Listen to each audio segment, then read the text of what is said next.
నమస్తే welcome to Nationalist hub. దేశమంతటా దీపావళి పండుగ వాతావరణం.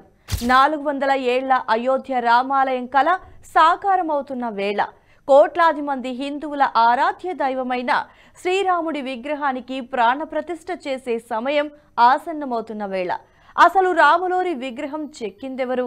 ఆ దివ్య మనోహర సుందర రూపాన్ని చెక్కిన ఆ ధన్య జీవులెవరు? ఆ ఆదిపురుషుడిని మలచిన బంగారు చేతులెవరివి? తెలుసుకుందాం. సీతా లక్ష్మణ సమేత శ్రీరామచంద్రుల మూల విరాట్లని చెక్కే భాగ్యాన్ని ముగ్గురు ప్రముఖ శిల్పులకి అప్పగించింది శ్రీరామ జన్మభూమి తీర్థక్షేత్ర ట్రస్ట్. వారే జిఎల్ భట్, సత్యనారాయణ పాండే, అరుణ్ యోగిరాజ్.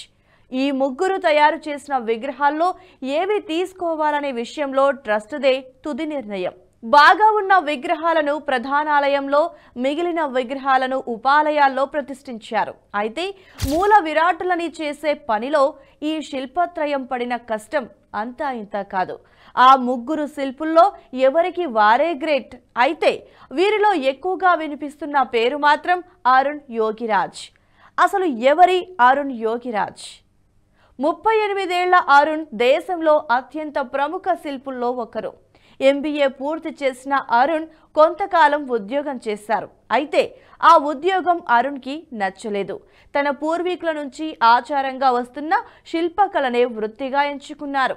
తన 11 ఏళ్ల వయసు నుంచే శిల్పకళలో తండ్రికి సహాయంగా ఉండేవారు అరుణ్. దీంతో శిల్పకళలో ఎంతో నైపుణ్యాన్ని సాధించారు. 2008లో ఇంటికి వెళ్లి కుటుంబంతో నిర్ణయాన్ని పంచుకున్నారు. అరుణ్ నిర్ణయాన్ని తండ్రి స్వాగతించిన తల్లి మాత్రం ఉద్యోగం మానేసిన కుమారుడి భవిష్యత్తు కొంత ఆందోళన చెందారు. అయితే తన శిల్పకళా నైపుణ్యాన్ని నిరూపించుకుంటే తల్లి కూడా సంతోషిస్తుందనుకొని భావించి శిల్పకళా వృత్తితోనే ముందుకు సాగారు అరుణ్.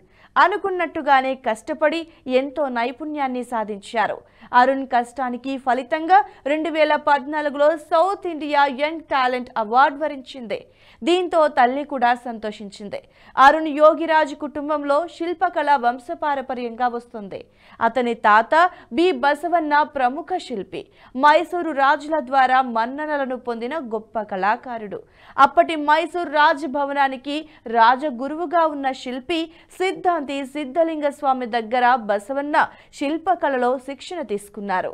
మైసూర్ ప్యాలెస్ ఆవరణలో ఉన్న గాయత్రి ఆలయానికి బసవన్న శిల్పి కేవలం 11 నెలల్లో 64 విగ్రహాలను తయారు చేశారు. అరుణ్ యోగిరాజ్ దేశంలోని అనేక ప్రముఖ విగ్రహాల్లో కొన్నింటిని తయారు చేశారు. ప్రస్తుతం ఢిల్లీ ఇండియా గేట్ దగ్గర ఉన్న స్వాతంత్ర్య సమర యోధుడు సుభాష్ చంద్రబోస్ యొక్క 28 అడుగుల ఏకశిలా విగ్రహాన్ని తయారు చేసింది అరుణ్ యోగిరాజే.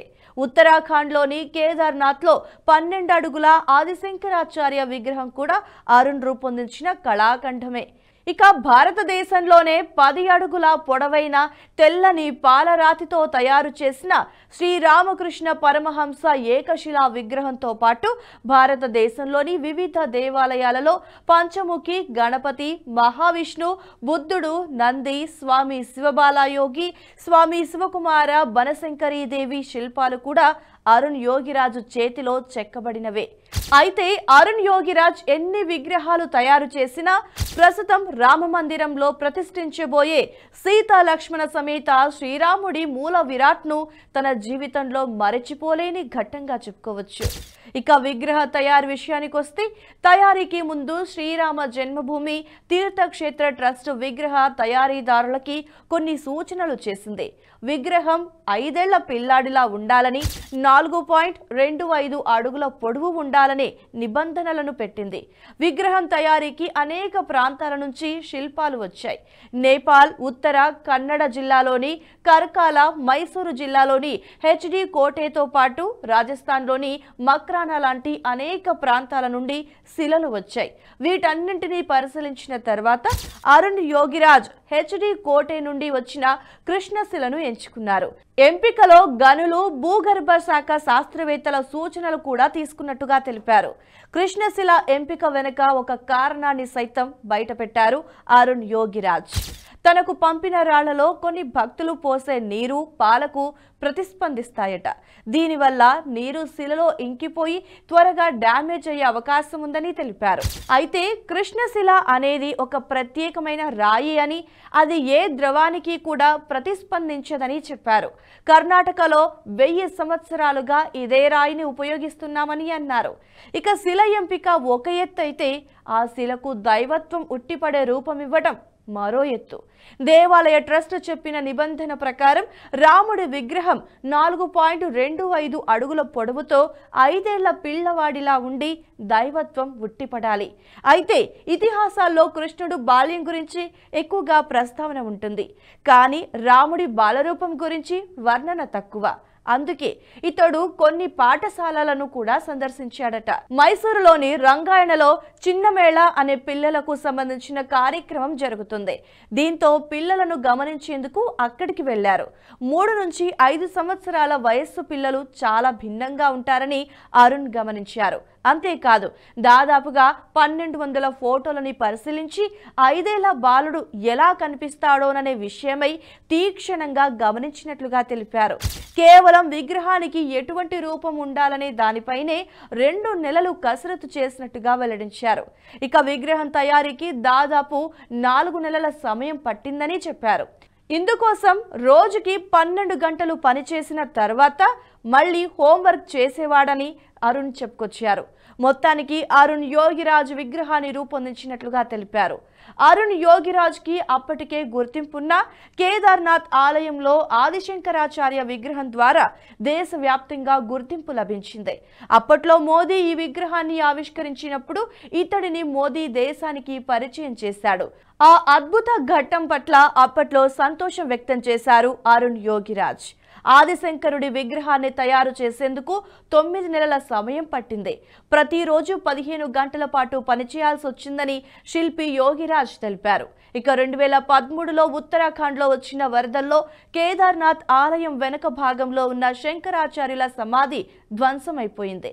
అయితే ఆ సమాధి స్థలంలోనే మళ్లీ శంకరాచార్య విగ్రహాన్ని ప్రతిష్ఠించారు. ప్రధాని మోదీ నేతృత్వంలో ఈ విగ్రహాన్ని సైతం కృష్ణశిలతో రూపొందించారు. ఇక ప్రస్తుతం దేశమంతా రామనామం మారుమ్రోగుతోంది. రాములోరికి సేవ చేసుకోవడానికి, ఆలయ నిర్మాణంలో పాలు పంచుకోవడానికి ఎంతో మందికి అవకాశం లభిస్తోంది. దేశవ్యాప్తంగా రాములోరి ఆలయ నిర్మాణానికి విరాళాలు వెల్లువలా వచ్చాయి. ప్రతి ఒక్కరూ ఇందులో పాలు పంచుకోవడంతో ఏకంగా 4000 కోట్లకు పైగా నిధులు సమకూరాయి. ఇక ఆలయ నిర్మాణంలో రాళ్లు కొట్టే వారి నుంచి ఇంజనీర్ల వరకు అవకాశం వచ్చిన ప్రతి ఒక్కరూ తమ జీవితం ధన్యమైందని భావిస్తున్నారు. నాడు రామసేతు నిర్మాణానికి తన వంతు సహాయం చేసి ఉడత పరవశించిపోయినట్లే ప్రస్తుతం అవకాశం వచ్చిన వారందరూ ఆనంద పరవశంలో మునిగి తేలుతున్నారు. దేశవ్యాప్తంగా ఒక్కో ప్రాంతం నుంచి ఒక్కొక్క సేవ జరుగుతుంది. కొన్ని ప్రాంతాల నుంచి శిలలు సేకరిస్తే మరికొన్ని ప్రాంతాల నుంచి గంటలు తయారు చేస్తున్నారు. తెలంగాణ నుంచి తలుపులు తయారు చేశారు. ఏకంగా ఓ భక్తుడైతే రామాలయ ప్రారంభోత్సవం కోసం ఏకంగా 108 అడుగుల అగరబత్తిని కూడా తయారు చేశారు. ఈ క్రమంలోనే అరుణ్ యోగిరాజ్ తో పాటు మరో 2 శిల్పులు రాముల వారి విగ్రహాన్ని తయారు చేయడం జరిగింది. ఈ వీడియో మీకు నచ్చినట్టయితే లైక్ చేయండి, 10 మందికి షేర్ చేయండి. అలాగే కామెంట్ల రూపంలో మీ అభిప్రాయాలను మాతో పంచుకోండి. Nationalist hub group of channels ను సబ్స్క్రైబ్ చేసుకుని తెలుగునాట జాతీయవాద జర్నలిజాన్ని ప్రోత్సహించండి. ఈ వీడియో కింద ఉన్న బెల్ ఐకాన్ పై క్లిక్ చేయడం మర్చిపోవద్దు.